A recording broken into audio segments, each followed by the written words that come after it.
Bismillahirrahmanirrahim. Assalamualaikum warahmatullahi wabarakatuh.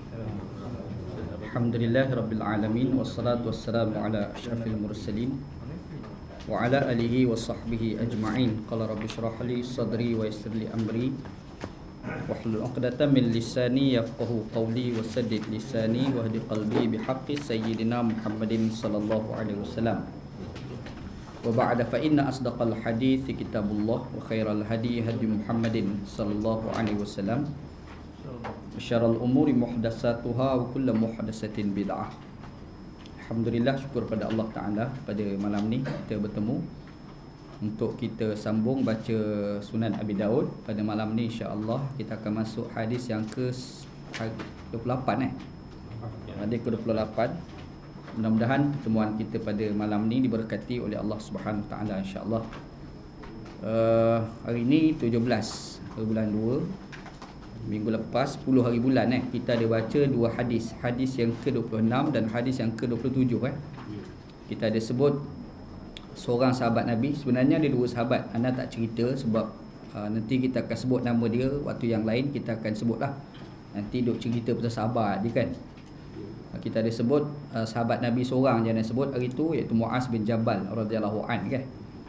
Lepas tu kita ada sebut hadis yang ke-26. Hadis 26 tu Nabi Muhammad sallallahu alaihi wasallam pesan kepada kita agar kita berhati-hati daripada orang maki kita tiga keadaan. Yang pertamanya buang air besar dekat laluan orang ramai. Yang keduanya buang air besar dekat tempat air, sumber air. Yang ketiganya adalah tempat bawah teduhan bayang-bayang. Tiga perkara lah. Lepas tu kita ada sebut hadis yang ke-27, larangan kencing di tempat mandi.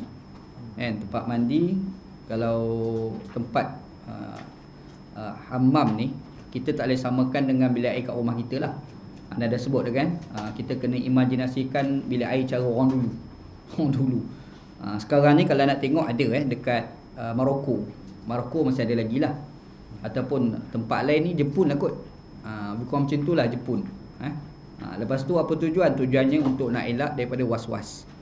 Kan kita ada sebut tandas ataupun tempat mandi orang dahulu ni, dia bukan macam kita ada parit, ada longkang, tak ada Dia betul-betul tu tanah je.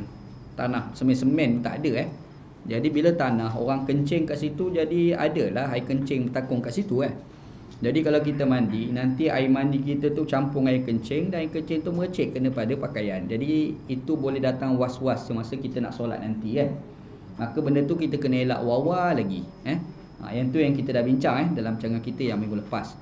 Pada malam ni insya-Allah kita akan masuk hadis yang ke-28. Ustaz Musa kita sakit, kita doalah mudah-mudahan Allah Ta'ala bagi kesihatan pada Ustaz Musa kita, guru kita semua kan. Dia sakit, kita pun tak boleh nak belajar Jadi kita doalah mudah-mudahan Allah Ta'ala bagi kesihatan pada Ustaz kita, Ustaz Musa, guru kita. Mudah-mudahanlah Allah Ta'ala bagi kesihatan, kita boleh sambung belajar dengan dia lah untuk kuliah akan datang insya-Allah. Okey, pada malam ni kita akan masuk hadis yang ke-28 Tak ada mukrid lah. Ustaz Musa hari ni anda mukrid sendirilah.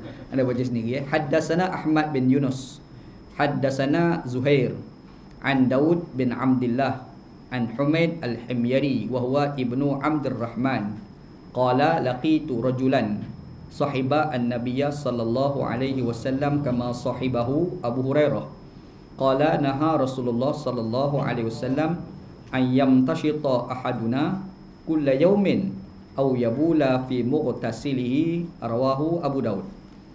Daripada telah menceritakan, kata Imam Abu Daud telah menceritakan kepada kami Ahmad bin Yunus.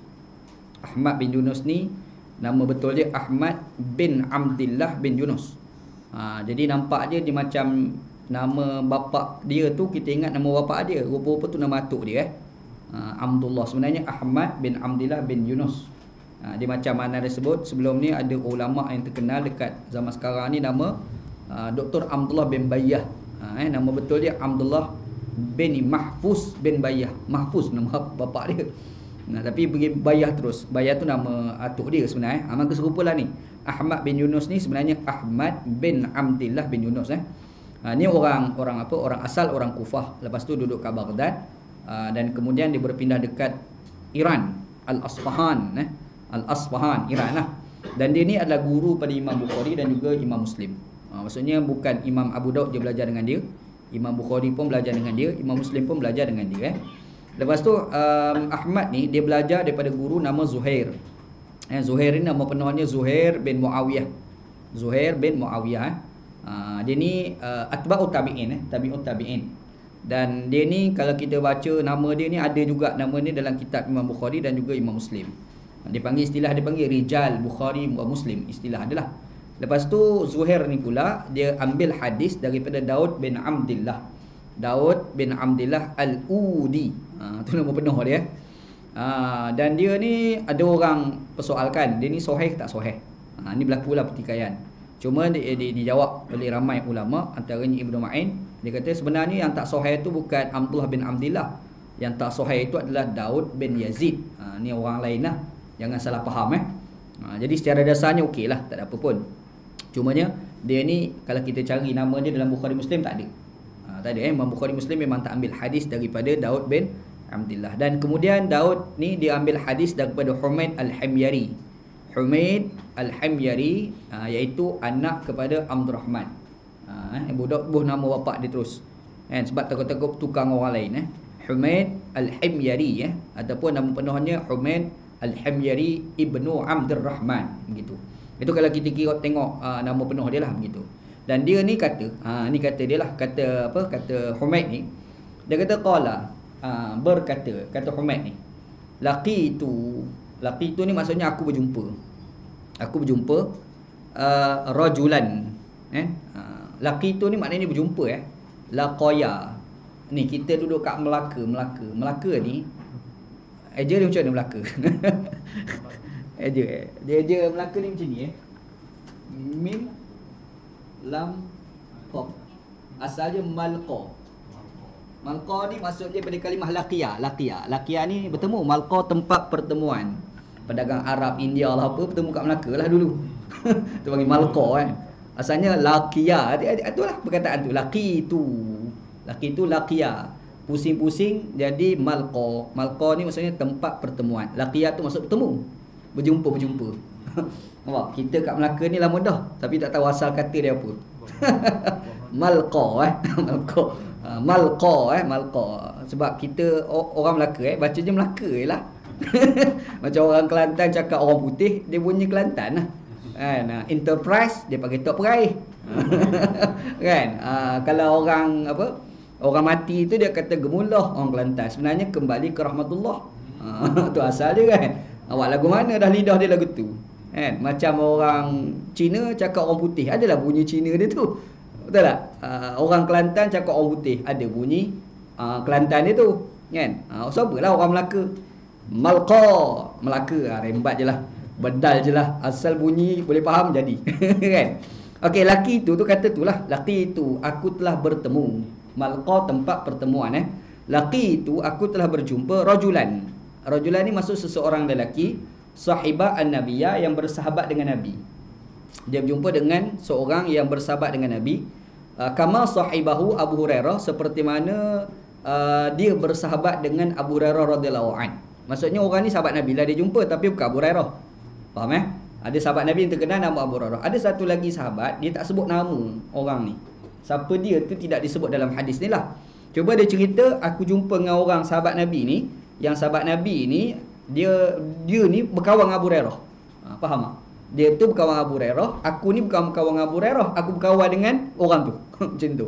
Yang orang tu dia tak sebut nama sahabat Nabi tu. Faham tak? Siapa dia kita tak tahu. Nanti kita akan ceritalah. Jadi dia ni yang kawan dia sahabat Nabi yang dia jumpa tu, yang dia berkawan itu, sahabat Nabi tu bagi tahu dekat dia. Dia kata apa? Naha Rasulullah sallallahu alaihi wasallam ayyam tashita ahaduna kula yaumin. Pelik sikit Nabi sallallahu alaihi wasallam larang bahawasanya seseorang di kalangan kita ni sikat rambut pada tiap hari. Sudah. Ni kena belajar. Nanti kita akan cerita macam mana Nabi tak bagi sikat rambut tiap hari. Kan? Lepas tu ataupun yang kedua Yang kedua, yabula fi mughtasalihi, kencing di tempat mandi. Mughtasal ni maksudnya tempat mandilah. Sama dengan perbincangan sebelum ni. Baik. Jadi hadis ni kalau kita tengok secara dasarnya mungkin orang akan timbul confuse lah. Siapa sahabat Nabi tu? Itu timbul persoalan ni kan. Maka di situ tu ada dua kupasan ulama. Yang pertama adalah Al-Imam Al-Baihaqi. Dia kata hadis ni mursal sahabi. Dia ada istilah dipanggil mursal sahabi. Mursal sahabi ni macam ni ada orang ni dia cerita satu hadis, dia tak sebut sahabat tengah-tengah tu. Yang menceritakan itu adalah sahabat juga. Ana buat misal contoh. Sebelum ni ana ada sebut tentang ada sahabat Nabi nama Abu Hurairah radhiyallahu an. Abu Hurairah radhiyallahu an ni dia masuk Islam tahun bila? Tahun 7 Hijriah. 7 Hijriah maksudnya 7 tahun selepas daripada Nabi hijrah ke Madinah. Nabi wafat bila? 11 Hijriah. Bermaksud dia dengan Nabi sempat berapa tahun? 4 tahun sahaja sempat dengan Nabi Tiba-tiba bila kita baca hadis, ada kadang-kadang cerita-cerita yang diceritakan oleh Abu Hurairah tu, kejadian itu berlaku di Mekah. Bila di Mekah, maksudnya dia mana ada lagi masa tu, betul tak? Mana ada lagi sebab dia ni masuk Islam 7 Hijriah. Yang dia cerita kejadian tu berlaku dekat Mekah. Mekah tu sebelum hijrah lagi. Jadi orang timbul persoalan, apakah cerita ni bohong? Faham tak? Soalan timbul sebenarnya Abu Hurairah ni dia cerita tu bukanlah dia berada di tempat kejadian, tetapi dia cerita itu diambil daripada sahabat Nabi yang ada pada ketika itu. Abu Bakar ke, Umar ke, Osman ke, itu pulang lah. Sebab ini golongan awal kan, yang dia ni agak lewat. Jadi bila dia sebut cerita apa yang berlaku, yang dia tak hadir di situ, bermaksud dia ambil orang tengah-tengah itu, dan dia tak sebut nama orang tengah-tengah tu. Dia sebabkan orang tengah-tengah tu tak disebut, maka dipanggil sebagai mursal sahabi istilah dia. Mursal sahabi. Sahabi tu sahabat lah. Maksudnya ada sahabat Nabi yang digugurkan kat situ. Betul tak? Faham? Apa yang mursal sahabi Jadi dalam kisah ni, orang pun anggap ini mursal sahabi. Sebab apa Sebab siapa sahabat Nabi ni? Faham? Ini kata siapa? Imam Al-Baihaqi lah kata dia. Cumanya ada ulama yang kata tak betul. Sebab yang dikatakan mursal sahabi ni, yang bercerita itu mesti sahabat. Abu Hurairah tu kan sahabat. Dia tak sebut orang tengah-tengah tu mungkin Abu Bakar, mungkin Umar. Yang Umar, Abu Bakar tu tak sebut nama tu. Jadi pencerita itu kan adalah sahabat Nabi. Jadi dia panggil mursal sahabi. Yang cerita ni bukan sahabat. Yang cerita ni tabi'in. Tu orang nama apa tu? Humaid Al-Himyari tu. Humaid tu dia bukan sahabat, dia tabi'in. Bermaksud dia yang sebut orang yang aku jumpa ni tak tahu siapa, tapi sahabat Nabi. Faham? Maka ada ulama lain kata bukan mursal sahabi, dia panggil waham sahabi. Istilah dia waham. Apa waham? Waham ni kabur, tak jelas siapa dia. Faham jadi macam mana kes ni? Jadi secara dasarnya apabila yang tak disebut nama tu, yang penting orang tu sahabat, hadis tu tetap dikira sebagai sahih juga. Faham? Jadi maksudnya hadis ni secara dasar tak ada masalah lah. Jadi kita boleh buat hujah, kita boleh buat hukum. Boleh faham tu secara dasar lah berkenaan dengan sanad. Okey, tak apa. Kita tak edit-editkan sangat benda macam tu Cuma adalah seorang ulama ni nama Ibn Hazm, dia kata dhaif sebab ada perawi nama Daud. Cuba tengok Daud ni. Ada seorang nama Daud kat situ. Daud bin Abdullah tu kan. Adalah seorang ulama namanya Imam Ibn Hazm. Dia kata dhaif bapak ni. Jadi Imam Ibn Ma'in, ada seorang ulama hadis kata kau salah faham sebenarnya. Orang yang dhaif tu bukan nama Daud bin Abdullah. Orang yang dhaif tu nama Daud bin Yazid nama dia. Yang ni Daud bin Abdullah, orang lain. Kamu dah tersilap faham. Faham tak? Yalah, orang ni bukan satu nama je. Nama kadang-kadang seorang satu nama berapa ramai yang guna nama yang sama kan. Macam tu. Maksud kalau ada orang kata dhaif sekalipun, jawapannya sebenarnya dakwaan itu tidak tepat. Hadis ni tetap sahih. Boleh faham Hadis ni dikira sebagai sahih. Okey. Apa kandungan cerita hadis ni? Kalau kita tengok dengan hadis yang sebelum hadis yang kita baca ni hadis 28. Hadis yang sebelum ni hadis yang ke-27. Hadis 27 dia sebut Nabi Muhammad sallallahu alaihi wasallam tak bagi kita ni kencing dekat bilik air. Betul tak? Di situ kita mandi, kita kencing kat situ, lepas tu kita mandi. Nanti takut-takut air kencing tu mercik kena pada pakaian kita. Dan itu boleh datangkan was-was. Itu hadis yang ke-27. Hadis 28 ni dia cerita tentang benda yang sama juga. Cuma dia sebut dua perkara lah. Yang pertama dia sebut janganlah seseorang kamu tu sikat rambut pada setiap hari. Yang kedua tu, ataupun kamu kencing dekat bilik air. Maksudnya poin yang kedua tu lah. Kesamaan hadis yang 27 dengan hadis 28 adalah pada kencing di bilik air. Tu poin dia. Itu kesamaan dia.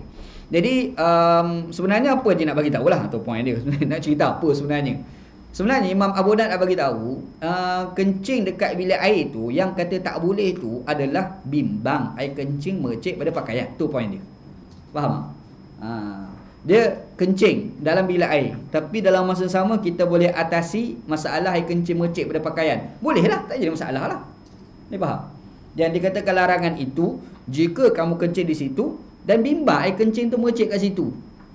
Kita pun pergi masuk bilik air rumah kita. Lepas tu kita kencing kat bilik air tu lah. Lepas kita kencing, kita basuh siap, baru kita mandi. Tak apalah lagu tu. Faham? Tu point sebenarnya yang nak diceritakan oleh Al-Imam Abu Daud. Lepas tu kalau kita bandingkan pula hukum-hukum sebelum ni. Hadis yang ke-26, hadis 25, hadis 24, hadis 23 kita cerita sebelum ni. Yang Nabi Muhammad SAW ni tak bagi kita letak mangkuk yang kita kencing letak bawah katil. Kita bincang sebelum ni kan. Tiba-tiba ada kes Nabi sendiri buat. Iaitu dalam konteks ketika itu Nabi sakit. Jadi yang Nabi larang tu macam mana? Yang Nabi buat masa sakit tu pula macam mana pula? Jawapannya simple. Isunya bila kamu kencing dalam mangkuk, letak kat bawah, jangan sampai ada orang rasa itu air minum. Tu je. Faham? Bagi kencing gelas macam ni contoh. Boleh dia rembat. Dan macam ni dia kencing. Letak bawah katil. Mari enggak. Macam sedap. Contoh macam sedap. Tak pun dia letak dalam satu bekas. Bekas tu tulis Starbucks. Lagilah dia kata sedap. Kan? Ni entah ni green latte ke apa. Sudah. Jadi bimbang. Dia nak elak yang tu lah. Sekarang ni bila kita letak satu bekas, bekas tu bukan bekas minuman. Orang pun tahu ini bukan bekas minuman ni. Kan? Mungkin orang kata ini memang tempat orang kencing ni, kita letak bawah katil. Yang tu tak termasuk dalam larangan. Boleh faham? Maksudnya dilihat kepada faktor tu. Faktor yang boleh membawa kemudaratan yang lain. Orang minum tu. Faham Itu point yang nak diceritakan dalam hadis ni gitu. Okey, baik. Kita tengok pengajaran dalam hadis ni. Yang pertama, hadis ni dia ada cerita tentang Nabi Muhammad tak bagi sikat rambut setiap hari. Ini untuk orang lelaki dia tidak termasuk dalam hal orang perempuan. Orang perempuan dia nak sikat rambut sampai gugur rambut dia, rembat dia lah. Bedal lah orang perempuan tu. Tapi yang diceritakan dalam konteks hadis ni adalah merujuk kepada orang lelaki Jadi apa yang dimaksudkan tak boleh sikat rambut setiap hari tu? Apakah kita orang lelaki ni tak boleh sikat rambut hari-hari? Ni faham lagu tu, lagu mana agak-agak? Dia akan timbul persoalan. Sebab bila kita baca dalam hadis-hadis yang lain, Nabi Muhammad SAW ni orangnya kemas. Betul? Cuba bayangkan kalau kita disikat rambut seminggu sekali, agak-agak jadi apa rambut kita tu? Bayangkanlah. Boleh kita bayang. Kita ni sikat rambut seminggu sekali ataupun 3 hari sekali lah. Habis haprak lah 3 hari sekali contoh. Allah syekh rambut. Kan? Jadi kaedahnya Nabi Muhammad berkemas. Bila Nabi Muhammad berkemas, takkanlah Nabi sikat rambut tu tidak hari-hari. Paling tidak sehari 3-4 kali. Paling tidak lah kan. Tiba-tiba kita baca hadis ni pun kita kata sahih ni. Ada hurai atas sahih tu. Tapi dia cerita ni bukan cerita pada poin sahih tu. Sebab itu tak ada timbul isu. Isu yang kita bangkitkan konteks hadis tu maksud dia apa. Kita nak faham kat situ. Okey. Sebenarnya kalau kita pergi dekat utara orang Penang, orang Kedah, orang Perlis, dia ada satu istilah dia panggil ciwi. Anda tak tahulah orang Melaka guna ciwi ke tak. Wallahu a'lam lah. Kan? Ciwi ni ada orang ni kadang-kadang dia baru beli kasut baru. Dia beli kasut baru. Bila dia berjalan, dia pakai kasut, dia asyik nak tengok je kasut dia. Ada tak orang macam tu? Ada orang macam tu. Dia ni bukanlah jenis berkemas. Tapi bila dia pakai berkemas tu, kejap jalan dia pegang. Dia rasa baju dia tu. Ada kan macam tu kan? Yang itulah yang dimaksudkan dalam hadis ni. Sikat rambut hari-hari. Itu maksud dia bukan tak boleh sikat rambut hari-hari. Sikat rambut bedal je lah. Cumanya kadang-kadang dia sikat rambut, lepas tu jalan sikit. Betul. Ada tak orang macam tu? Yang tu yang dilarang oleh Nabi SAW. Faham tak? Boleh faham Itu maksud hadis. Jadi kena faham elok-elok tu. Ada orang yang salah faham. Takut orang salah faham. Itu penafsiran yang pertama. Itu penafsiran pertama. Jadi kalau kita tengok dalam penafsiran pertama, soal bersolek bagi orang lelaki kita tak boleh samakan dengan soal bersolek bagi orang perempuan. Orang perempuan ni Allah Ta'ala bagi keistimewaan lebih pada dia. Dia nak pakai gelamah, bedal ke dia. Dia nak pakai rantamah, dia punya pasal. Dia nak pakai subang, dia punya pasal. Orang lelaki no, tak boleh. Betul tak? Boleh orang lelaki pakai gelamah? Mana boleh kan? Habis-habis pun haprak cincin yang kita cerita gitu. Cincin tu pun cincin perak. Betul tak? Cincin besi, perak boleh. Emas tak boleh. Jadi di situ kita akan nampak Islam memang bagi ruang yang begitu luas untuk para wanita. Ni perempuan, laki, ketua muda, bedal je lah. Nak jadi mami jarum ke, nak jadi mami mesin jahit ke, kan, pakai je lah. Sebab itu Tuhan bagi pada mereka. Tapi lelaki, dia ada sifat dia yang berbeza dengan sifat perempuan. Nampak sebab tu orang lelaki ni dia ada benda boleh, ada benda tak boleh. Dia nak pakai baju sutera contoh, boleh ke tidak? Tak boleh. Tapi kalau baju kain biasa tapi ujung-ujung tu sutera, yang tu dibolehkan. Dia jubah pakai ujung tu sutera kan, itu dibolehkan. Tapi kalau semua sutera, itu dilarang. Perempuan bedal je lah. Kan? Allah Ta'ala bagi kelebihan kepada para wanita. Anda cerita ni, orang wanita mesti sokong anda je. Kan? Kita itu memang hukum fiqah je lah. Jadi bila kita tengok konteks itu, kita pun pergi pada hadis ni, kita faham. Rupanya orang lelaki ni soal bersolek tak sama dengan para wanita, sehingga sampai satu tahap Nabi Muhammad melarang kita sikat rambut hari-hari dalam maksud sampai ciwi. Ciwi ni bahasa orang utara Orang utara ni abang orang utara ni kan. Abang Aidil kita ni orang utara, dia tahulah. Anda pernah duduk kat sana tu, boleh tahu istilah tu. Dia ada orang macam tu kan, dia sikat rambut tu, jalan sikit. Jalan sikit. Apa kes kau? Kan? Apa kes kau? Orang lelaki jangan kalau orang perempuan bedal je lah. Cuma larangan dalam hadis ni bukan larangan haram. Larangan di sini larangan makruh. Tu kena clear juga Okey, ada pula penafsiran lain. Itu satu penafsiran nak bawa tadilah. Sebab kita dah bandingkan antara satu larangan, satu lagi Nabi Muhammad buat. Nabi sendiri sikat rambut, tiba-tiba ada larangan kan. Jadi kita tengok, nampaknya macam nak kata larang mutlak tu tak. Dia mesti ada faktor kat situ. Yang tadi ada tafsirkan sebagai yang ciwi itulah. Tafsiran yang kedua, dia sama seperti mana hukum kita pakai pakaian labuh sehingga menutup buku lali. Apa hukum kita pakai kain plekat tutup buku lali? Soalan. Dalam hadis Nabi SAW, Nabi ada sebut 3 kalangan manusia yang akhirat nanti Allah Ta'ala tak nak bercakap dengan dia. Salah satu la yukallimuhumullahu yaumal qiyamah wala yanzuru ilaihim. Nabi Muhammad SAW kata ada 3 kalangan manusia akhirat nanti Allah Ta'ala tak nak bercakap dengan dia. Tengok muka dia pun tak mau. Allah Ta'ala melawat. Kata Nabi SAW lah. Lepas tu Nabi sebut 3 itu apa dia? Yang pertama kata Nabi al-musbil izarahu, orang yang pakai pakaian sampai tutup buku lali. Ini pun untuk orang lelaki orang perempuan. Dia pakai kain tu up sikit atas daripada dia punya buku lali itulah. Kalau ikut sunnah Nabi, separa betis Nabi. Tapi tempat kita pakai separa betis, orang akan kata balik daripada sawah ke? Tu soalan kita balik kan. Tapi kalau yang Nabi macam itulah. Tapi padan lah, dia orang padan pasir, dia bukan macam kita kan. Okey, sebenarnya pakai labuh ni haram jika sombong. Haram jika sombong. Tapi kalau tak sombong, tak apa. Macam kita orang Malaysia pakai kek plekat, labuh tak labuh, tak sombong pun. Ada orang sombong pakai kek plekat, labuh. Kalau ada pelik sangat lah. Tapi kalau orang Arab, memang ada. Orang Arab memang ada budaya tu. Jadi di sini, poin dia bukan isu sikat rambut hari-hari tu. Isu dia sikat rambut hari-hari itu adalah budaya orang sombong pada ketika itu. Tu pada zaman Nabi dulu, orang sombong macam tu. Rambut dia macam tu kan. Kita bisa dengar tak ada orang kata haram qaza. Kadang-kadang kat Facebook tu haram qaza. Qaza tu apa? Qaza ni Nabi Muhammad kata potong sikit sini, potong sikit sini. Kan? Kita panggil apa? Pang ataupun orang Kelantan panggil bojeng. Orang Kelantan punya istilah. Apa istilah orang Kelantan? Bojeng. Bojeng ni kalau ikut sebutan betul ni bohjan. Bohjan ni muji teruk. Teman-teman. Kan? Bojeng dia panggil. Rambut dia tu dia potong sikit-sikit tu. Kan? Macam kita lah pergi kedai buat garis. Qaza dia panggil kan. Qaza ni memang ada dalam hadis larang. Tapi larangan itu larangan apa? Soalan. Apakah larangan haram? Ya, tapi haram itu faktor meniru style rambut orang-orang Majusi zaman tu. Itu adalah style rambut keagamaan orang zaman dahulu.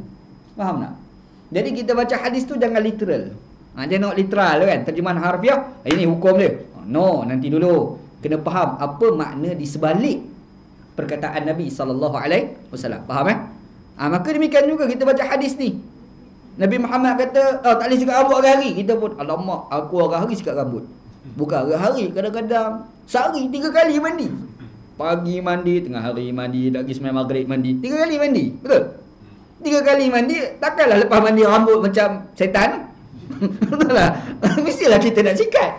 Ini Nabi kata, tiap-tiap hari tak boleh. Aku 3 kali sehari. Alamak, dah 3 kali salah. Contohlah kan. Oh, kita dah salah faham sebab kita hanya melihat hadis literal sahaja. Maksud di sebaliknya bukan isu sikat rambut tu. Budaya orang dulu. Orang dulu kalau sebut sikat rambut hari ni, ni style orang sombong. Tapi kalau kita datang dalam budaya kita pada hari ni, sombong ah. Tak ada rasa apa Betul? Macam yang sebut tadi, pakai kain plekat labuh tutup buku lali. Orang Malaysia ada rasa apa? Tak ada apa pun. Tapi kalau zaman Nabi Muhammad pakai jubah labuh tutup buku lali, oi, dia rasa sombong kan. Sebab itulah ia dilarang oleh Nabi SAW.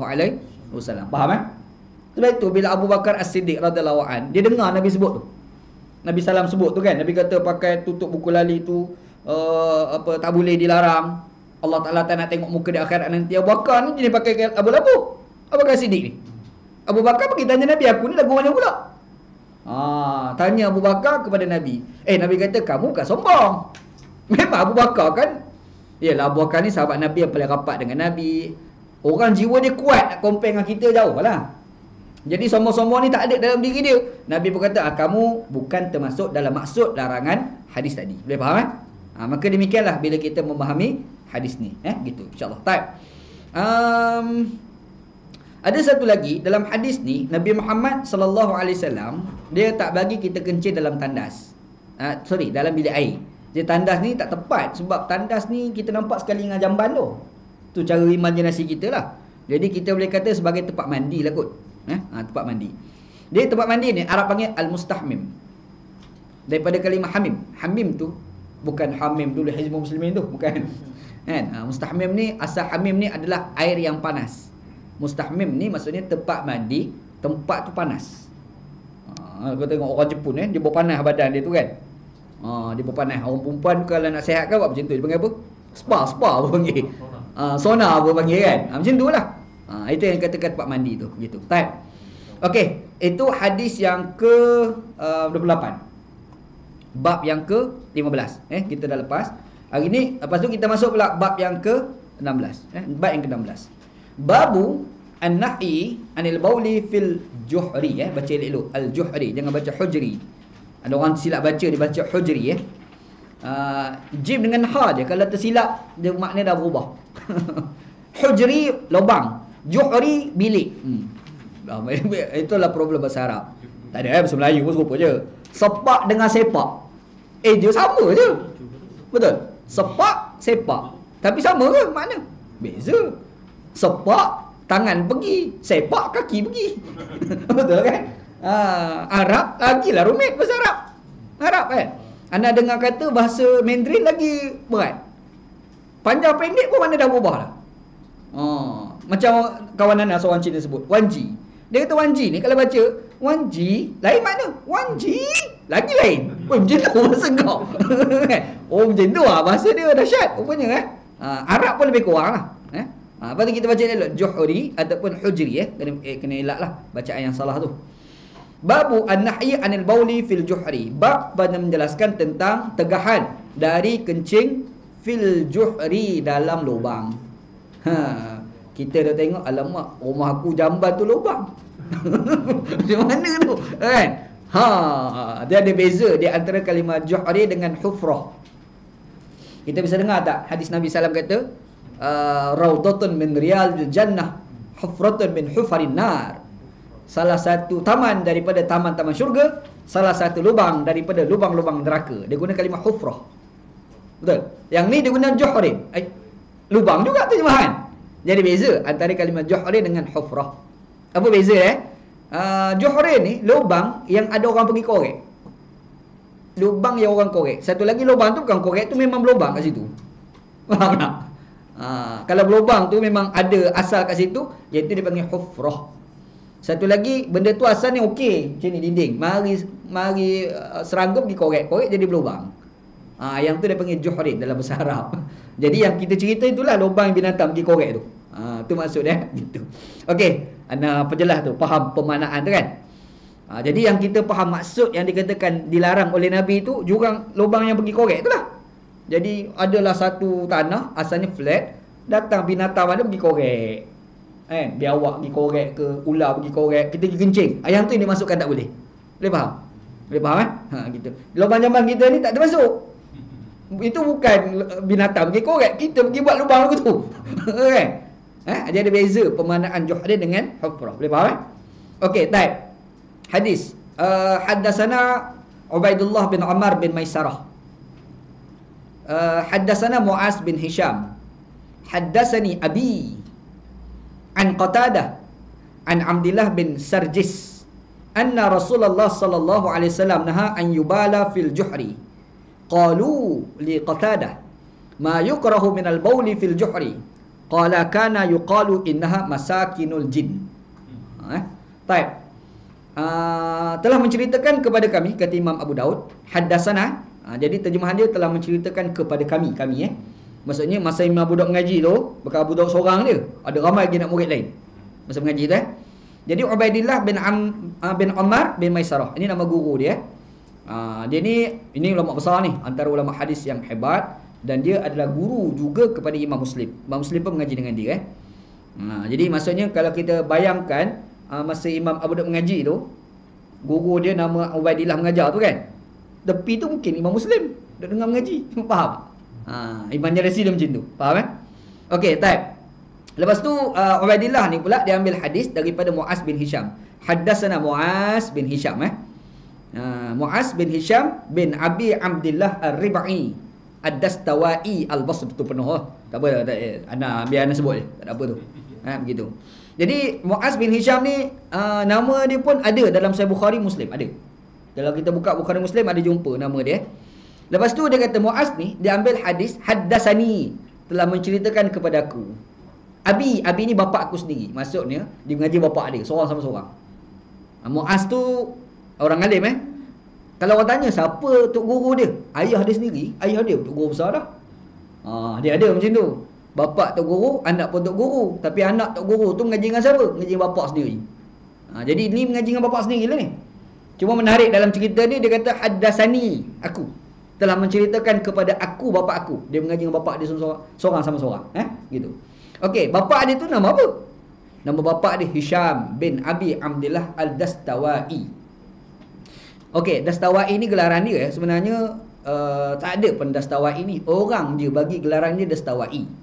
Dia ni asalnya orang Basrah. Dastawai ni daripada kalimah Al-Dasta. Al-Dasta ni satu tempat dekat Iran. Satu tempat dekat Iran. Orang bagi gelaran kepada Hisham Dastawai. Tak pasal-pasal dapat gelaran tu. Bila kita semak, dia ni orang Iran ke? Tak, dia bukan orang Iran. Dia ni orang Basrah. Orang Iraq tu. Lepas tu dapat gelaran tu kena. Dia ni rupa-rupanya businessman masa tu. Dia saudagar. Dalam bahasa orang tu panggil saudagar. Menjual kain, yang kain itu ambil daripada Iran. Faham tak? Dia ulama dulu kadang-kadang alim, tapi rupa-rupanya businessman rupanya. Saudagar. Saudagar intan belian. Saudagar unta. Kan? Jadi tempat yang dia ambil kain ni daripada satu tempat di Iran, tempat tu nama Dasta, nama tempat. Jadi disebabkan dia ambil kain daripada sana jual dekat Iraq, ambil kat sana jual dekat Kufah, ambil dekat sana pergi jual dekat Basrah, sambil-sambil mengajar, kan? Sambil-sambil orang pergi mengaji dengan dia, sambil-sambil dia berniaga. Last kali disebabkan kain tu produk daripada Dastawai tu, yang ambil tu dia, orang bagi gelaran dia Dastawai. Tu asalnya. Faham? Asalnya businessman dia. Kan? Jadi kita kena tahu kadang-kadang gelaran itu diberi faktor kerja dia. Banyak. Imam Al-Ghazali tu bukan nama dia. Nama dia Muhammad. Muhammad bin Muhammad bin Muhammad. Ambil kau. Nama dia, bapa dia, tok dia nama sama. Muhammad bin Muhammad bin Muhammad. Al-Ghazali tu tukang tenun. Ghazali tu tukang tenun, ambil kain tenun kain tu. Jadi disebabkan dia ni mengajar, sampai-sampai tu menenun. Lepas tu kain yang dia tenun dia jual. Faham tak? Last kali dekat Al-Ghazali. Orang panggil Syekh mana tu? Syekh tukang tenun tu lah. Macam tu lah, macam kita lebih kurang kan. Kalau kita, Syekh mana? Syekh tukang tenun. Nama dia Muhammad. Cuma orang Arab nama Muhammad bukan seorang, ramai. Macam kita lah, mak mana? Ada soalan, mak ialah mak yang mana? Susah sangat. Tukang tenun lah. Tak payah mak dah. Faham tak? Last kali Al-Ghazali. Boleh kan? Faham Itu asal lah kalimah Al-Ghazali tu. Gitu. So pula ni Hisham Dustuwai. Kadang-kadang orang sebut qala ad-Dastawai. Kita pun dia orang Iran ke? Kan? Macam contohlah anak berkata Al-Kelantani contoh kan. Kita dia ni orang Kelantan ke? Rupa-rupa bukan kelahiran Kelantan. Tengok IC bukan 03. Bapa dia pun bukan 03, mak dia pun bukan 03. Lepas tu kenapa Al-Kelantani ni? Rupa-rupanya businessman, ambil barang daripada Kelantan dia jual kat Kuala Lumpur. Faham? Inilah berlaku kepada seorang ulama namanya Hisham bapa kepada Muaz, Muaz bin Hisham gitu. Okey. Hisham Dustuwai ni dia ambil hadis daripada Qatadah. Qatadah di sini adalah Qatadah bin Di'amah As-Sadusi. Qatadah bin Di'amah As-Sadusi, itu nama penuh dia lah. Dia ni pun kalau kita buka dalam Sahih Bukhari Muslim jumpa nama dia. Ini maksudnya bukan calang orang lah. Dia antara ulama hebat, sehingga kan ulama hebat seperti Bukhari Muslim pun ambil cerita dia.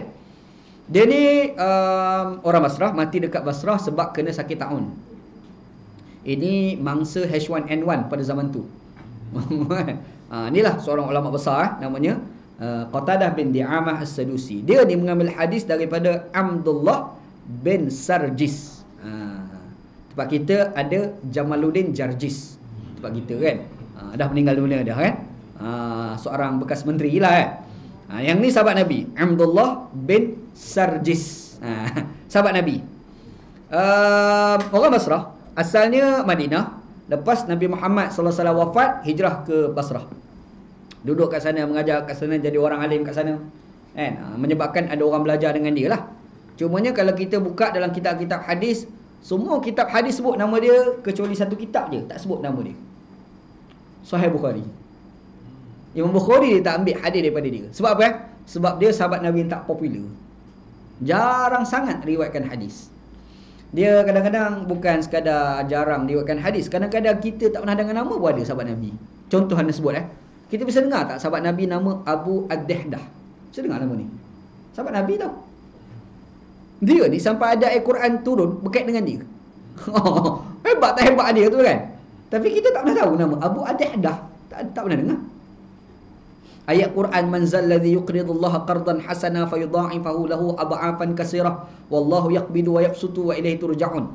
Barang siapa yang memberi pinjam kepada Allah dengan pinjaman yang baik, pasti Allah Ta'ala bagi gandaan kepadanya dengan gandaan yang banyak.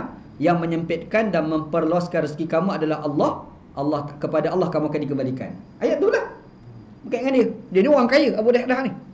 Dia ada dua kebun besar. Satu kebun elok, satu lagi kebun kurang elok. Dia ni jumpa Nabi, dia kata aku nak infak. Cuma persoalan aku, kalau aku infak lah harta aku ni, aku dapat tak harta aku kat akhirat nanti? Soalan ni pada Nabi. Dia dapat. Harta aku dapat, bini aku pula macam mana akhirat? Dapat? Dapat. Takkan tak dapat kot. Anak aku dapat, kata Nabi. Dia kata lagu tu jom. Jom pergi mana? Dia pegang tangan Nabi, dia tarik. Jom kita pergi dekat rumah dia. Dia ada dua kebun, dia orang kaya kan. Dia pergi kat kebun yang elok sekali tu, rumah dia kat situ. Sampai kat situ tu, dia panggil rumah dia keluar lah. Kan? Yang keluar. Yang ni pun keluar. Apa cerita bang? Kan? Tak ada apa, kita keluar daripada rumah. Apa sebab pula? Dah. Kebun ni, aku dah bagi kepada Nabi untuk fisabilillah. Di rumah kita kat sini ni. Jadi rumah ni dah tak jadi kita punya dah. Untuk Islam dah. Jom kita pindah, duduk kat rumah, kat tanah yang tak baik. Kebun yang tak baik tu. Asal cerita dia lah. Nabi tengok kejadian tu berlaku. Yang bini ni bila dia tengok, Nabi bila tengok, bini dia kata apa? Dia kata mudah-mudahan suami aku kamu dapat apa yang kamu nak. harta kamu ke akhirat, isteri, anak-anak tu kan, kamu dapat. Disebabkan kejadian itu, Allah Ta'ala tuai Quran tu. Man zalladhi yuqridullaha qardan hasana fayudha'ifahu lahu adha'afan katsirah wallahu yaqbidu wa yabsutu wa ilaihi turja'un. Barang siapa yang memberi pinjam kepada Allah dengan pinjaman yang baik, pasti Allah Ta'ala bagi gandaan kepadanya dengan gandaan yang banyak. Yang menyempitkan dan memperluaskan rezeki kamu, Allah. Kepada Allah kamu dikembalikan. Abu Adahdah, kita tak pernah dengar. Betul? Anda sebut dekat Kelantan satu ceramah, ada kata tak pernah dengar. Adalah seorang orang tua dah, Pak Haji, ngaji lama dah, dia kata dah dengar kuliah Tok Guru ni Aziz lah siapa mengajar. Mari ustaz sebut Abu Dahdah, pertama kali dengar kata dia. Baca tafsir jumpalah nama ni. Dia kadang-kadang ada sahabat Nabi tu, nama dia tu kita tak pernah dengar tapi memang ada. Yang ni kita jumpa sahabat Nabi, dia jarang sangat orang sebut sebab dia tak banyak meriwayatkan hadis. Sebab itu kalau kita buka kitab yang biasa-biasa, jumpalah nama dia. Tapi Imam Bukhari tak ada nama dia. Sebab apa? Sebab kalau ada orang cerita pun mungkin orang petikaikan sanad tu. Nampak Abdullah bin Sarjis gitu, sahabat Nabi. Lepas tu dia hijrah ke Basrah, dia mati kat Basrah. Kuasa Allah Ta'ala lah bagi pada dia. Tapi dia ni Quraisy, dia orang Quraisy Ini bukan orang biasa. Dia ni orang Quraisy, Arab Quraisy. Maksudnya satu keturunan dengan Nabi Muhammad sallallahu alaihi wasallam. Nampak gambaran gitu. Okey, hadis ni tak ada masalah apa pun, cuma ada sikit orang kritik katanya hadis ni dhaif. Yang katanya Syekh Albani lah. Tetapi bila kita semak, sebenarnya Syekh Albani ni dia tidak meraihkan pandangan ulama yang mengatakan Qatadah tu dengan Abdullah bin Sarjis ni bertemu. Ada orang bersoal, sebenarnya Qatadah tu kan, Qatadah bin Di'amah tu dengan sahabat Nabi tu kan, dua orang, Abdullah bin Sarjis, kata ni tak bertemu dua tu. Orang kata tak bertemu. Syekh Albani kata tak bertemu. Jadi dhaif. Syekh Albani lah. Mari ulama lain kata tak bertemu. Kami berjaya membuktikan dia pernah bertemu. Jadi bila berjaya dibuktikan pernah bertemu, maka hadis ni boleh dianggap sebagai sahih. Faham boleh insya-Allah gitu. Jadi secara dasarnya okey, secara dasarnya okey. Ada sebilangan ulama lain kata hadis ni hasan, rendah sikit darjat dia. Tapi tak apa, dia sahih hasan memang boleh buat hujah, tak ada masalah apa pun. Okey, baik. Cuma kita tengok pada matan hadis matan hadis ni anna Rasulullah sallallahu alaihi wasallam, kata Abdullah bin Sarjis, Nabi Muhammad sallam ni melarang, menegah an yubala fil juhri, bahawasanya kencing di dalam lubang. Nampaknya Nabi tak bagi kencing di dalam lubang. Anda dah sebut perbezaan antara lubang yang lubang jamban tu dengan lubang yang binatang pergi korek. Qalu, mereka ni siapa? Anak-anak murid kepada Qatadah. Qatadah tu tabi'in tu. Sebelum sahabat tu nama Qatadah bin Di'amah nak sebut tadi kan. Jadi Qatadah tu masa dia syarah hadis tu, syarah tu, anak murid tu dengar. Dia kata Nabi ni, guru ni bagi tahu, Nabi Muhammad SAW tak bagi kencing dalam lubang. Kata Qatadah, aku ni dengar daripada sahabat Nabi tu bagi tahu Nabi Muhammad tak bagi kencing dalam lubang. Kata Qatadah. Murid tu dengar kuliah, dia pun tanya, Syekh nak tanya sikit boleh? Ni cara anak imajinasi ni. Apa dia? Macam kita ramai-ramai macam ni lah. Ustaz nak tanya soalan sikit boleh? Macam tu. Apa dia? Soalan dia, kencing dalam lubang tu Nabi tak bagi, tu kenapa? Dia tanya boleh. Faham tak? Yalah betul lah tak boleh kencing lubang tu, Nabi larang tu betul lah. Cuma persoalan dia, kenapa tak boleh? Yang Nabi tak suka sangat ni kenapa? Sebab tu dia kata ma yukrahu minal bauli fil juhri. Apakah yang menyebabkan dilarang kencing di dalam lubang? Jadi Qatadah ni tu guru ni pun jawab. Dia kata apa? Dia kata kana yuqalu innaha masakinul jin. Kana yuqalu, dikatakan. Kalau bahasa kita, cara kita bercakap ni, orang duk katalah. Faham? Orang duk katalah lubang ni tempat jin. Jadi yang kata yang sebutan kata orang duk kata lubang di tempat jin, itu bukan perkataan Nabi. Itu perkataan Qatadah, tok guru tadi. Faham Kena clear. Jadi di sini kalau kita kata lubang ni tempat jin, itu bukan hadis Nabi. Faham? Itu syarahan daripada seorang guru namanya Qatadah dalam memahami maksud Nabi. Nabi tak kata pun. Boleh faham Yang dikatakan lubang itu tempat jin, itu bukan perkataan Nabi, itu perkataan ulama namanya Qatadah. Boleh? Jadi kita dah kata lubang tempat jin. Siapa kata? Nabi kata. Nabi tak kata pun. Nabi kata benda lain. Cuma ulama' dia cuba nak tafsirkan. Faham Macam mana sebut sebelum ni lah. Nabi Muhammad SAW pacak pelepah tamar dekat 2 kubur. Ingat ada cerita sebelum ni? Lepas tu Nabi Muhammad kata, mudah-mudahan orang di dalam kubur ini dikurangkan azab selama mana pelepah tamar ini belum kering. Betul? Yang tu je Nabi ajarnya. Cuma bila timbul, bila dia basah maka dia berzikir. Itu bukan perkataan Nabi. Yang tu orang tanya, kenapa Nabi kata pelepah tamar itu mudah-mudahan orang lubang kubur itu dikurangkan azab selama mana pelepah tamar itu belum kering. Kenapa? Itu Nabi tak jawab. Nabi tak kata pun.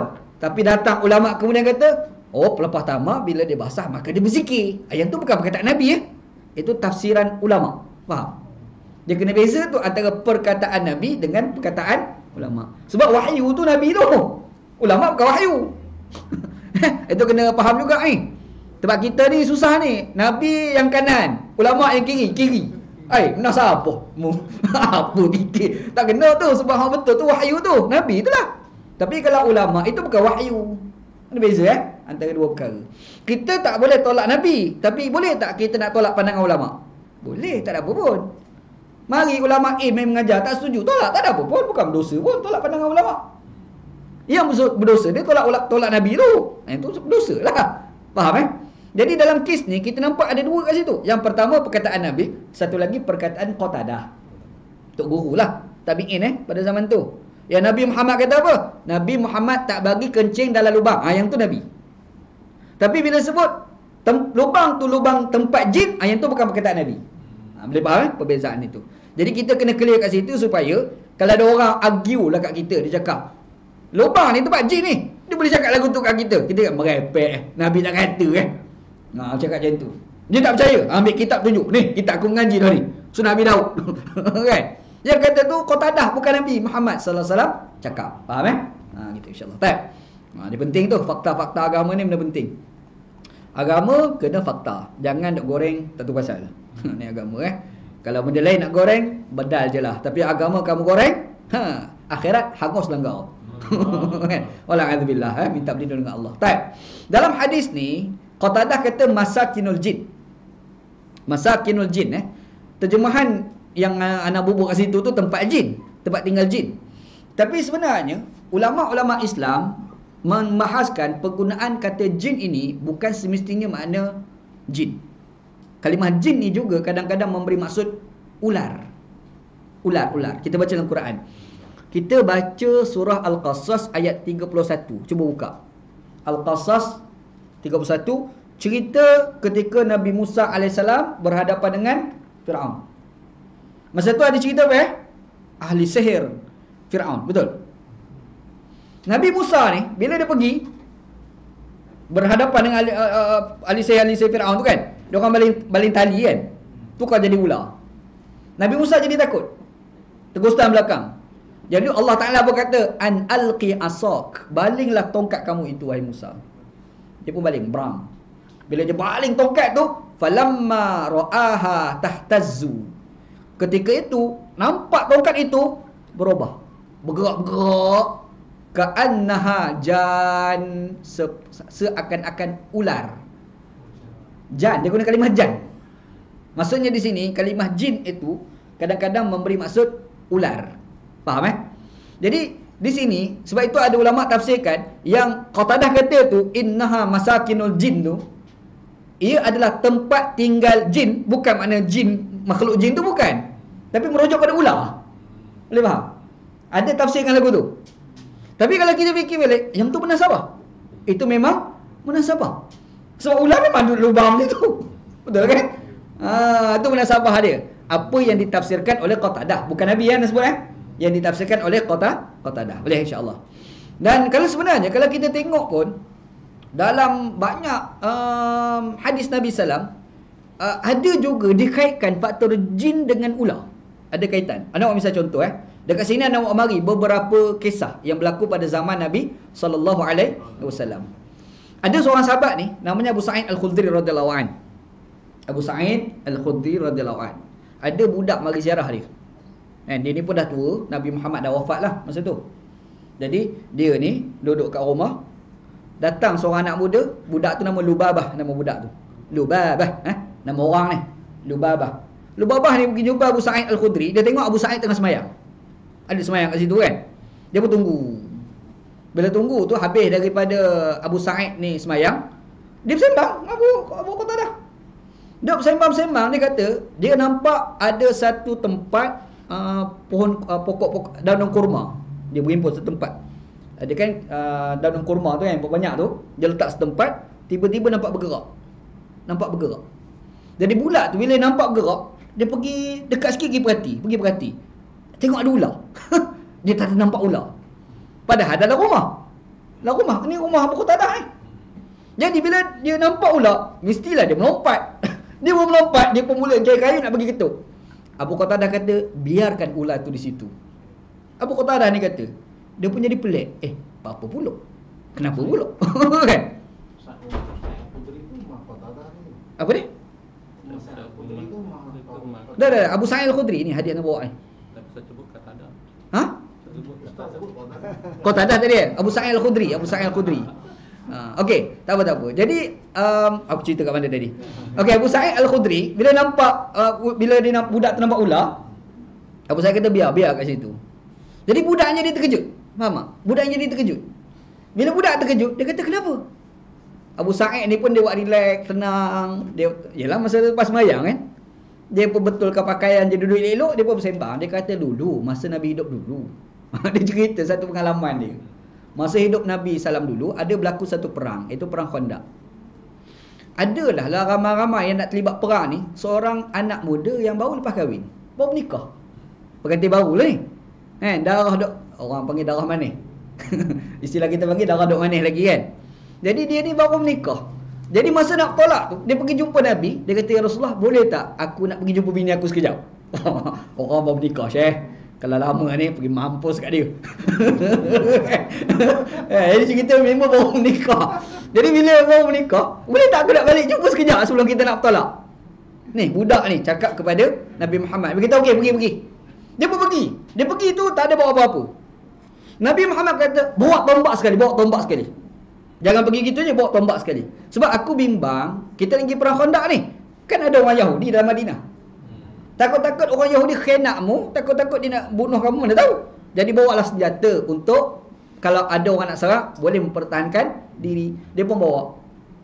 Sampai depan rumah dia, dia tengok bini dia dekat luar rumah, bukan dalam rumah. Bini dia ni, bini yang dia baru menikah tu lah. Dalam hadis tersebut datang perasaan ghairah. Ghairah ni bukan ghairah bahasa Melayu ni. Cemburu. Dia marah. Dia pun tombak tu dia holor dekat, bahasa kita panggil hunus. Dia hunuskan tombak dia ke arah muka bini dia. Kenapa engkau duduk kat luar? Laki ni pun baru menikah tapi dah gutur perangai punya kan. Tapi orang Arab biasalah, kita faham lah orang Arab Jawab, kenapa duduk kat sini? Dia kata, tolong jatuhkan tombak kamu. Kau tengok dalam rumah kita ada apa.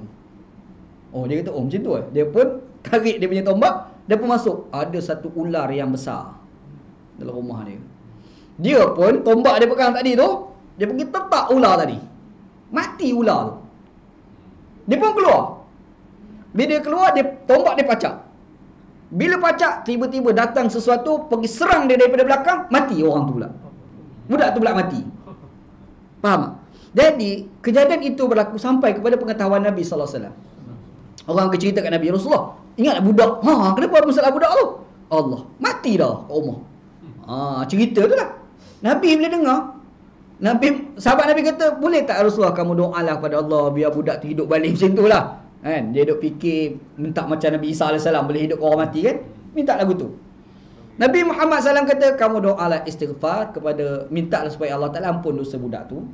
Sebenarnya, dalam masyarakat kita di Madinah ni ada jin. Dalam masyarakat kita ni ada jin. Dan ada di kalangan jin-jin itu, dia berupa dengan rupa binatang tertentu. Faham? Jadi hadis itu memaklumkan kepada kita, sebenarnya ada jin yang boleh berupa dengan rupa binatang. Boleh faham? Ada jin yang boleh berupa dengan rupa binatang. Sebab itu, bila sebut kalimah jin, kadang-kadang jin pun ya, ular pun ya juga. Pemaknaan tu itu boleh berlaku. Jadi bila sebut masakinul jin, tempat jin, lubang itu tempat jin, mengikut tafsiran Qatadah. Ada orang tafsirkan ular, ya juga Imam Abu Daud lebih selesa pemaknaannya adalah jin sungguh. Sebab apa kita kata Imam Abu Daud boleh tafsir lagu tu? Nanti kita tengok hadis yang akan sambungan. Nabi Muhammad ajar bila kita keluar daripada tandas, kita baca ghufrana, minta ampun dengan Allah. Kenapa baca doa? Nak perangai jin tu dah. Kita ingat balik hadis sebelum ni. Yang Nabi Muhammad SAW ajar bila kita keluar pada jamban, kita baca Allahumma inni a'udzubika minal khubusi wal khaba'is. Faham kan? Jadi di sini ada dua maksud kat sini. Yang pertama adalah jin, satu lagi adalah ular. Kita tengok kebanyakan ulama-ulama fiqh semua memaknakan hadis ini merujuk kepada ular. Semua, hampir semua ulama-ulama fiqh dia tafsirkan hadis ni dalam pemaknaan ular, bukan pemaknaan jin. Tapi Imam Abu Daud sahaja bersetuju memaknakan masakinul jin ini adalah jin sungguh. Boleh faham? Boleh insya-Allah gitu. Sebab itu bila kita tengok konteks hadisnya merujuk kepada ular, maka di sini kita kena faham bila kita tengok hadis dia ada dua perkara. Yang pertama syariat, satu lagi bukan syariat. Orang tanya pada kita pakai kopiah ni, ini syariat ke ataupun budaya orang Arab? Terdengar azan dulu. Allah.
Tadi kita dah sebut berkenaan dengan jin nampak jin.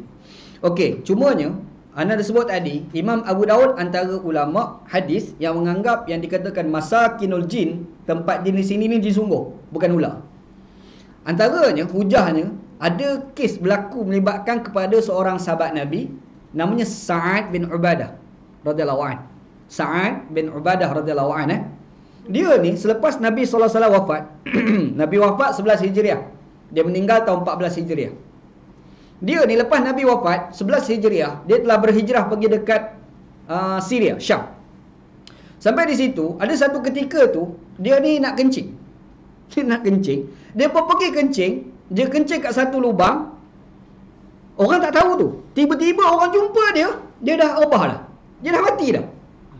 Dah mati dah orang tu dan kata seorang ulama namanya Ibnu Abdul Bar, dia kata badan dia kelihatan hijau. Badan ni hijau. Mati tu kan, lepas dia kencing tu. Jadi orang dia datang, orang ni confused. Dia ni mati sebab apa? Tiba-tiba ni kan badan hijau. Tak pasal-pasal ink terbahak. Jadi tak ada kaitan gurau kan. Jadi dia jadi hijau. Bila jadi hijau tu, ni orang yang ada pada ketika itu ni confused. Jadi mati sebab apa sebenarnya? Tengah ada confused, tiba-tiba terdengar satu suara. Mungkin suara jin. Suara tu kata apa? Nahnu qatalna sayyidal Khazraj Sa'ad bin Ubadah wa ramainaha bisahmain. Itu perkataan tu dalam cerita hadis Jadi cerita dia kata, suara tu kata apa? Kami telah membunuh penghulu bagi orang Khazraj, Sa'ad bin Ubadah nama ni, dan kami telah memanah dia dengan 2 panah. Kata suara tu. Jadi 2 panah ni bukan panah sungguh Panah ni panah syaitan tu lah. Maka disebabkan hadis inilah yang ada yang menafsirkan yang dikatakan oleh Qatadah tadi itu, yang dikatakan masakinul jin itu jin sungguh, bukan ular. Boleh faham? Ini pandangan ulama yang pertama Imam Abu Daud antaranya yang mengatakan yang dimaksudkan dengan lubang itu adalah tempat tinggal jin, adalah jin sungguh. Imam Abu Daud antara yang menafsirkan lagu tu. Ini dalil dia.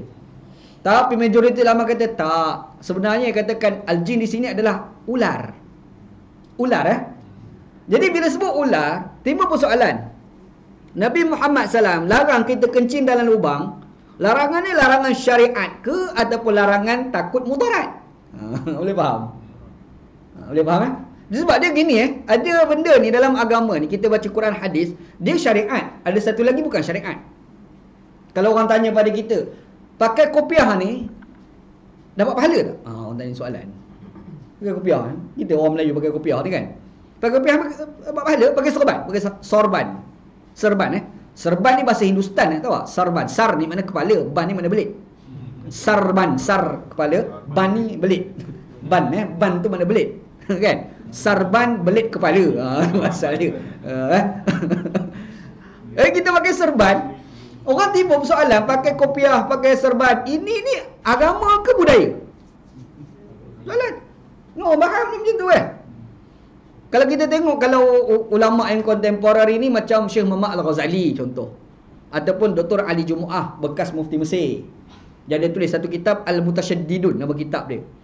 Dia kata antara yang orang tasyaddud, orang yang agak melampau dalam beragama ni, apabila dia menganggap pakai serban itu adalah agama, menganggap ada pahala khusus pakai serban. Sebab bila kita semak dalam banyak hadis Nabi yang cerita pahala pakai serban, dhaif munkar. Faham? Yang sahih tak ada. Makanya bila kita pakai serban, dia tak lebih sekadar budaya. Tu Nak pakai serban, pakailah. Tak ada masalah. Perempuan pakailah. Macam orang tanya kita, orang perempuan pakai furdah, agama ke budaya? Furdah. Syekh Muhammad Al-Ghazali kata, kalau sekiranya pakai furdah itu adalah agama, kenapa ketika tawaf kena buka? Syekh Muhammad Al-Ghazali kata. Logik juga kan? Jadi dia kata, pakai furdah ni bukan agama. Furdah ni budaya Arab. Orang Arab memang dia pakai furdah. Budaya orang Arab dululah. Sekarang ni dah jadi orang putih dah orang Arab pun. Yang dengan sama orang Arab sekarang dulu Macam ada cerita kuliah 2 minggu lepas. Kita masuk kelas dekat Universiti Azhar tu, yang pakai kopiah ni budak Melayu. Orang Arab tak pakai pun kopiah. Masuk kelas. Anak masuk pakai kopiah tu budak Melayu. Kalau tengok takkan Arab tu. Boleh tahu selalu. Ulama Arab ni jangan sangat pakai kopiah. Kadang-kadang masuk kelas pakai cap pun ada. Tapi alim lah, ulama besar, alim, Quran, hadis hafal, tapi pakai cap. Tu tak termasuk lagi bawa rokok. Oh lagi bawa rokok Syekh. Dia susun rokok 5 botol rokok kat meja dia. Dia syarah hadis bisa rokok beruram. Qala Rasulullah macam tu kan. Kan bila masuk batang yang kelima tu kita pun dah standby tutup kitab nak habis tu. Tak mudah. Sebab bila habis tu wallahu alam. Orang Arab kan. Anak masa belajar di Azhar ada kawan masuk dengkal kita orang Malaysia pakai kepiah. Arab seorang ni masuk, dia tengok pakai kepiah. Muka budak Melayu. Lepas tu dia tengok orang Arab tak pakai kepiah. Last sekali dia pergi tanya, anak masa tu duduk kat pintu. Tempat susun meja tu kat pintu tu anak duduk kat situ. Dia tengok anak dia tanya, kenapa kau orang pakai kepiah? Dia tanya kita. Dia boleh tanya kita budak Malaysia pakai kepiah. Disebabkan orang yang dia tanya tu anak jawab cara anak je lah. Anak kata apa? Ini adalah pakaian tok nenek korang. Itu. Orang Arab kan. Jawab lagu tu lah. Orang Arab ni nak jawab hujah ilmiah lah apa. Berdebat dengan orang Arab tak benar pun. Tak buang masa dia bukan orang Arab. Tu cerita masa. Dia ni cerita luar sikit iklan sikit. Dia di Mesir ni. Jangan ada janggut. Kalau ada janggut nanti dituduh sebagai orang Ikhwanul Muslimin. Tu zaman anak belajar dulu. Dia akan syak Ikhwan Muslimin. Orang Ikhwan ni tak boleh kat sana. Ikhwan ni dia tangkap kan. Kalau di beberapa tempat di Mesir ni kan, kita ni kalau pergi, kenapa berjanggut? Hazi sunnatul Rasulullah. Kau mampus lah kat situ. Ini sunnah Rasulullah. Dia Ikhwan ni dia tangkap kita bawa ke tempat dia lah. Dekat sana dia tak boleh kalau kita kata ini tabligh, okey, tabligh tak apa, jangan Ikhwan. Sebab Ikhwan ni dilihat sebagai golongan menggugat negara. Zaman Husni Mubarak dulu Ni zaman Nana, zaman belajar dulu kan. Jadi Ana ni, kita ni berjanggut ni. Ana ni tak pernah potong janggut Ana ni. Kecuali masuk penjara gitu. Itu bukan dah potong. Penjara potong. Tidak, Ana tak buang janggut. Jadi bila kita berjanggut, ada tak banyak. Sejemput dia. Tak pernah lebih pun. Jadi orang Arab, dia duk perhati kita usah kita janggut. Ana ada seorang kawan budak Kedah. Kita nak beli buku tu, cari-cari buku. Datang seorang pakai bush jacket. Ini macam betul-betul SB tadi. Dia pergi tanya anak, kenapa kau pakai janggut? Limaza tatalaha? Kenapa berjanggut? Dia tanya soalan. Nak jawab apa? Hazi sunnah Rasulullah. Tak mampus. Jawab lagu tu. Hazi sunnah Rasulullah. Qala Rasulullah. Mampus lah kau. Jawab lagu tu kan. Jadi anak jawab macam mana? Anak kata, Banatul Malaysia yuhibnar rijal mutalaha. Perempuan Malaysia itu suka lelaki berjanggut. Jawab lagu tu. Jawab lagu tu. Kau nak orang Arab tu. Dia kena terlepas lah kita. Kena pada jawab lah. Tidak. Kena kutip lah. Kan? Itulah orang Arab kan. Betul bila anak duduk kat pintu, Arab tanya, kenapa pakai kopiah? Sebab orang Arab tak pakai. Dia itu Melayu pakai kan. Anak kata lah, libasu jadik. Kan? Ini pakaian untuk nenek kau dulu. Jawab lagu tu, dia pun tak boleh nak jawab. Betul memang betul. Untuk nenek dia pakai macam ni kan. Jadi bila sebut kopiah, serban, ini budaya. Dia budaya orang Arab Pakai serban ni, bukan Nabi je pakai. Abu Jahal pun pakai. Abu Lahab pun pakai. Abu Jahal pakai serban. Abu Lahab pun pakai serban. Serban dia orang lagi canggih daripada serban kita. Dia orang pakai serban ni sampai tutup tengkuk ni. Cara dia lilit tu, telinga tutup, tengkuk tutup. Tu serban orang Arab. Jadi dia budaya, dia bukan agama. Bila ada kita baca hadis yang ada kata kalau kita semayang dengan memakai serban, pahala dia begini-begini, selalunya dhaif, mungkar, palsu. Tu je. Faham Sebab itulah macam Syekh Muhammad Al-Ghazali contoh, ataupun macam Dr. Ali Jumaah. Dia kata serban ni budaya Arab. Nak pakai, kalau pakai tak ada pahala khusus pun tak ada apa pun. Faham Apa dia? Nak pakai serban tak nak pakai, rembat je lah. Cuma tempat kita kalau pakai kopiah, ini boleh halang kita buat jahat. Sebab orang Melayu ada istilah, tak malu ke Tuhan, malu ke kopiah pun tak apa dah. Betul. Pergi dekat Mesir. Di Mesir ni ada satu tempat nama Dahab. Dekat Sinai. Sepadan Israel dengan Mesir tu kan. Dia ada laut kat situ. Sinai. Kat situ orang Israel cukup ramai kat situ. Mari Israel masuk. Orang kita Mesir nak masuk ke Israel tak boleh. Tapi Israel nak masuk ke Mesir tu mudah masuk. Dahab tu, kita pergi tu, orang Israel ni pakai seluar dalam coli dia. Duk bersidai kat tepi tu. Ana pergi dengan kawan-kawan lah sampai ke situ. Pergi tu, Ana kata elok sangat kita pakai kopiah yang keras. Sebab kalau tak malu kepada Allah, malu ke kopiah. Yang penting keras tu sebab tak boleh nak kilah. Kalau lembek kan boleh masuk poket. Macam tu kan. Macam tu lah. Cerita dia, kita orang Melayu kalau pakai kopiah ni jadi satu tajuk. Segan nak buat jahat. Betul tak? Kalau pakai kepiah ni duk lepak kedai kopi, azan tak pergi, rasa macam tak kena dia. Kena pergi juga. Betul tak? Jadi dia kepiah ni dia tak ada tajuk agama pun, tak ada, dia budaya. Tapi persepsi masyarakat Malaysia pakai kepiah ni sikit sebanyak dia halang kita buat jahat. Betul tak kakak? Jadi dia lah orang pakai kepiah pakai baju gambar tengkorak. Pelik.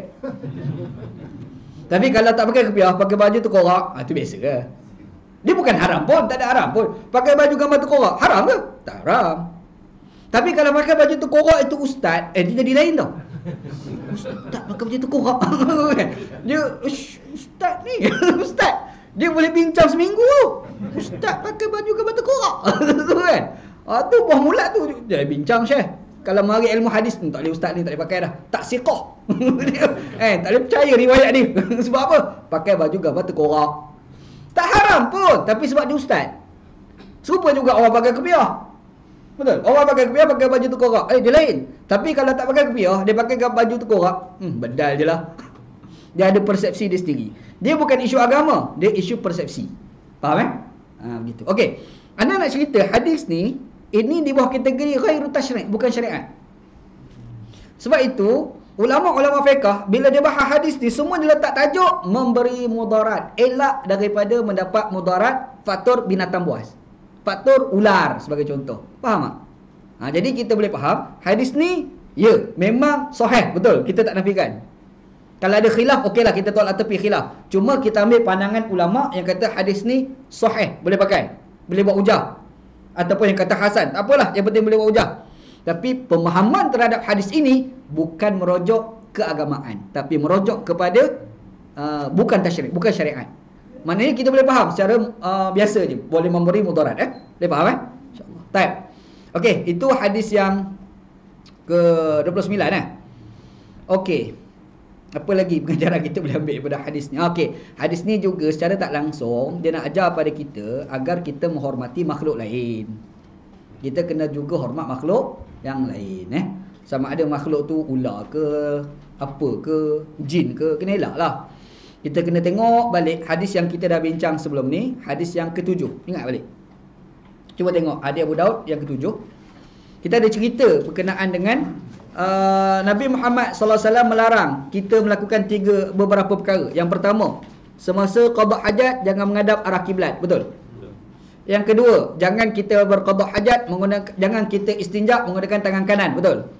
Yang ketiga, jangan beristinja menggunakan kurang 3 biji batu. Betul? Mesti 3 biji batu ke atas. Yang keempat tu, jangan beristinja menggunakan tahi yang kering dan tulang. Tulang Kenapa tulang?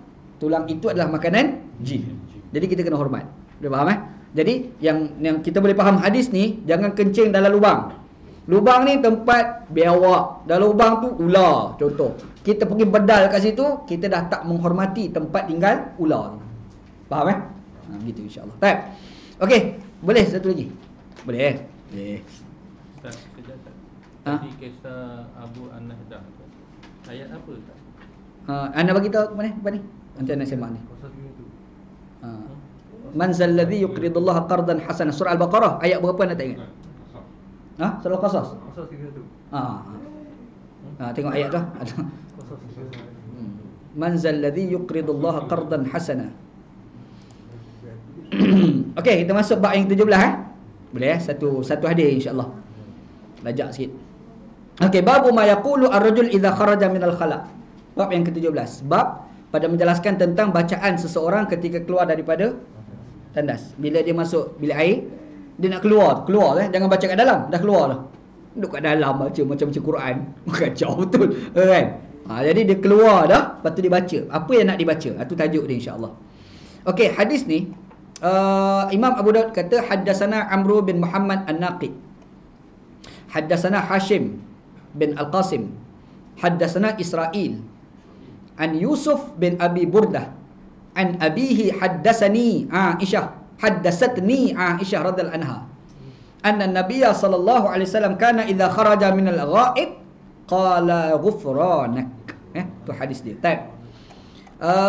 Kata Imam Abu Daud telah menceritakan kepada kami. Ingat kami maksudnya ramailah murid kat situ tu. Bukan duduk seorang dia Ramai duk mengaji dengan guru nama Amru bin Muhammad An-Naqid. Cuba kita fikir daripada awal tu kita baca guru Imam budak tu berubah. Maksudnya guru dia ramai punya. Betul tak? Kita ni dia syok ustaz tu pakai mak ngaji ustaz tu. Tak mau ngaji dah ustaz lain. Ustaz Musa dia ngaji. Tak ada dah ustaz lain ni. Tapi masalah juga kalau dapat ustaz yang jenis kaki maki orang susah lagi kita juga. Kau tu pula kan. Ada patut lain pula. Okey, jadi Imam budak ni guru dia ramai. Antara ni lah Amru bin Muhammad An-Naqid. Dia ni guru juga pada Imam Bukhari dan Imam Muslim. Dan dia ni orang alim dalam bidang hadis dan juga fiqh. Ini dah sebut sebelum ni, ada ulama tu dia alim hadis je, fiqh dia tak alim. Ada pula alim fiqh, hadis pula tak alim. Yang ni dua-dua dia alim Amru bin Muhammad An-Naqid. Dia ni belajar daripada Hashim bin Al-Qasim. Hashim bin Al-Qasim. Dia ni atba'ut tabi'in Ini tabi'ut tabi'in. Dan dia ni adalah asal orang Iran, orang Khurasan. Lepas tu berhijrah pergi ke Baghdad, mengaji kat sana, mengajar kat sana, mati kat situ. Baghdad. Jadi kira macam orang Baghdad lah ni. Macam nak lah orang Kelantan besar Sungai Buloh. Last kali tak nampak Kelantan tu, nampak Sungai Buloh kan. Lepas tu dia ni belajar daripada Israel orang dulu nama Israel Tapi anak besar lah. Kita sekarang jangan bawa nama anak Israel pula. Susah kita Syekh maki Israel. Maki Israel. Israel sebelah. Susah tu. Macam kita sembah tu kat depan Masjid Rahim. Ada kawan anak seorang masa belajar di Pakistan. Orang Pakistan ni dia anti sangat dengan Syiah. Dia tak lagi dengan Syiah ni. Sebab ramai sangat ulama-ulama Deobandi ni kena bunuh dengan orang Syiah. Jadi dia sentimen tau, benci dengan Syiah. Kuat sangat. Sebab tu kalau tengok rata-rata orang balik belajar pada Pakistan, dia tak lagi dengan Syiah kan. Memang dia hentam pakai mat Syiah ni. Orang macam nak je, okey-okey lah, raih-raih je lah kan. Malah nak bergaduh sebenarnya kan. Jadi kawan anak seorang, bapak dia ni pengaruh masa era revolusi Iran. Dia bubuh nama anak dia Muhammad Al-Khumaini. Khumaini nama dia. Kita ada seorang Ustaz kami ni kan. Jadi kawan Nana ni yang Muhammad Khumaini ni kawan Nana lah. Belajar Pakistan, hari pertama masuk kelas. Jadi Maulana tanya, nama apa? Ahmad Khumaini. Astagfirullahaladzim. Astagfirullahaladzim. Dia istighfar besar dia lah. Khumaini. Kita lagi Khumaini. Jadi macam ni lah buat Israel buat. Sebab apa? Sebab dia belajar tafsir. Oh, Israel ni nama kedua Nabi Yaqub. Israel ni dalam bahasa Ibrani maksudnya hamba Allah. Israel kan? Il tu Allah lah. Israfil, Mikail, Jibrail, il. Israfil, Israel, il tu Allah. Isra tu hamba Allah dalam bahasa Hebrew. Faham bahasa dia. Israel tu nama kedua bagi Nabi Yaqub alaihissalam. Bani Israel anak cucu Nabi Yaqub. Itu Nabi Yusuf, apa lagi Bunyamin Ya belakalah tu. Itu semua anak-anak Nabi Yaqub alaihissalam. Orang panggil Bani Israel gitu. Jadi kita ni pun nama Israel contoh. Jangan Syekh. Sebab hari ni orang nak maki Israel. Maki-maki kawan sebelah. Laknat Allah Israel. Member elok sikit. Aku ni sebelah. Kena beringatlah gitu. Tapi orang dulu memang ada lah nama Israel. Nama dia Israel bin Yunus tu nama penuh dia. Kat sini namanya Israel. Jadi Israel bin Yunus. Orang Kufah ni orang Kufah. Dan dia adalah tabi'in. Dan kalau kita buka dalam 6 buah kitab hadis, nama dia memang ada dalam kitab. Abu Dawud ada, Tirmizi ada, Nasa'i ada, Ibnu Majah ada, Bukhari Muslim pun ada nama dia. Maksudnya dia ni okey jugalah, agak okey. Kemudian dia ni ambil hadis daripada guru nama Yusuf bin Abi Burdah. Yusuf bin Abi Burdah. Yang ni Imam Bukhari tak ada riwayatkan dia. Buka dalam Sahih Bukhari, Muslim tak ada. Tak ada, nama ni memang tak ada Dan dia ni, Yusuf ni dia ambil hadis daripada bapa dia sendiri, an abihi. Daripada bapa dia sendiri, bapa dia nama Abu Burdah bin Abi Musa Al-Ash'ari. Bisa dengar Abu Musa Al-Ash'ari? Sahabat Nabi kan? Jadi Abu Burdah tu anak dia. Tapi bapa dia bukan sahabat Bapa dia bukan sahabat. Bapa dia sekadar tabi'in. Jadi di sini maksudnya tabi'in yang nama Abu Burdah ni, dia adalah anak kepada sahabat. Sahabat Nabi tu namanya Abu Musa Al-Ash'ari, gitu. Dan Abu Musa Al-Ash'ari tu bukan nama betul dia sebenarnya. Nama betul dia adalah Abdullah bin Qais. Nama betul dia. Tapi popular dengan panggilan Abu Musa Al-Ash'ari, Abu Musa Al-Ash'ari gitu. Itu nama sebenar lah. Macam kita sebut Abu Hurairah kan, bukan nama dia Abu Hurairah, nama dia Abdul Rahman. Nak sebut Abdul Rahman bin Sakhar, Pak Haji mana pula kan, ni Pak Aman mana ni dia fikir Pak Aman mana, rupa-rupanya Abu Hurairah tu lah kan. Serupalah Abu Musa Asy'ari, itu bukan nama betul dia nama betul dia adalah Abdullah bin Qais, itu nama betul gitu. Okey, dia ni ambil hadis daripada Aisyah. Aisyah isteri Nabi sallallahu alaihi wasallam. Tu kita tak nafikan. Kita pun dah cerita panjang lebar berkenaan dengan Aisyah radhiyallahu anha dalam kuliah-kuliah kita sebelum ni kan. Dan Aisyah ni cerita anna Nabiyya sallallahu alaihi wasallam kana idza kharaja minal ghaid qala ghufranak. Kata Aisyah, Nabi Muhammad sallam apabila dia keluar daripada buang air besar, Nabi akan baca ghufranak, doa selepas daripada buang air. Pendek je ghufranak. Kita ni tak baca yang ghufranak tak sampai 1 saat pun. Tak ada baca, keluar relax je. Padahal kalau baca boleh pahala. Bukan ada pun. Padahal tak sampai 1 saat pun. Ghufranak. Tak tahu sebenarnya, hari ni baru tahu. Baca ghufranak gitu. Hadis ni tak ada apa masalah, cuma ada beza khilaf antara Syekh Albani dengan Syekh Arnaud.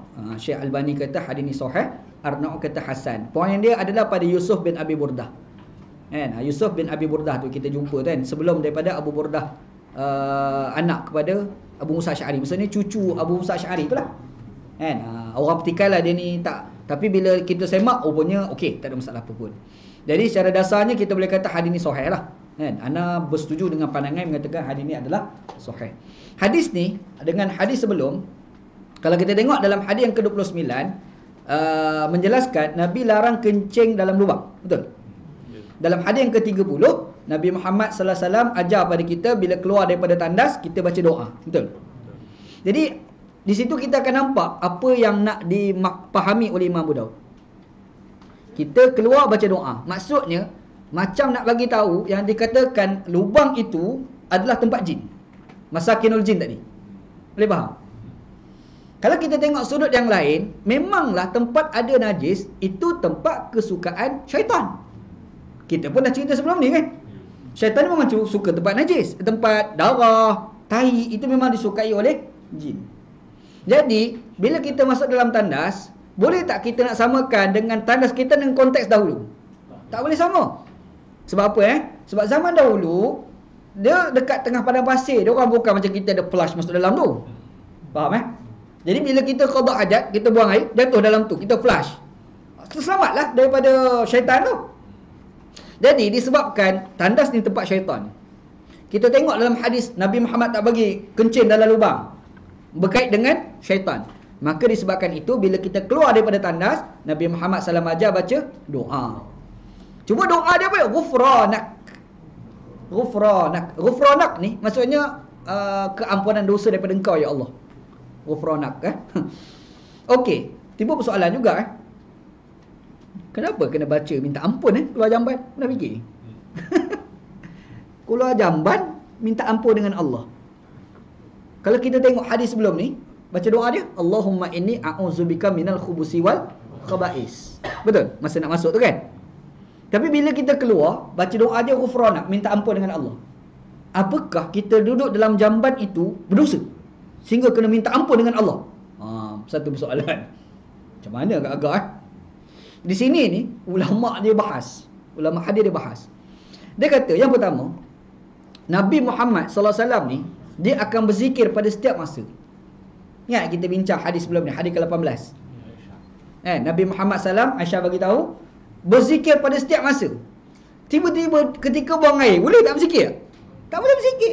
Makanya tak berzikirnya Nabi itu, Nabi dah anggap macam bersalah dengan Allah, maka disebabkan itu minta ampun dengan Allah. Jadi maksudnya Nabi Muhammad SAW dia ni minta ampun dengan Allah walaupun tak berdosa sekalipun. Kita baca dalam hadis Nabi Muhammad SAW istighfar dengan Allah lagi banyak daripada kita. Betul? Nabi kan maksum. Kalau Nabi maksum, tak payahlah minta ampun. Nak minta ampun dah ampun dosa dah. Kan? Lepas tu yang minta ampun juga ni kenapa? Dia ni, ada orang ni dia ada kategori tau dalam ketakwaan dia.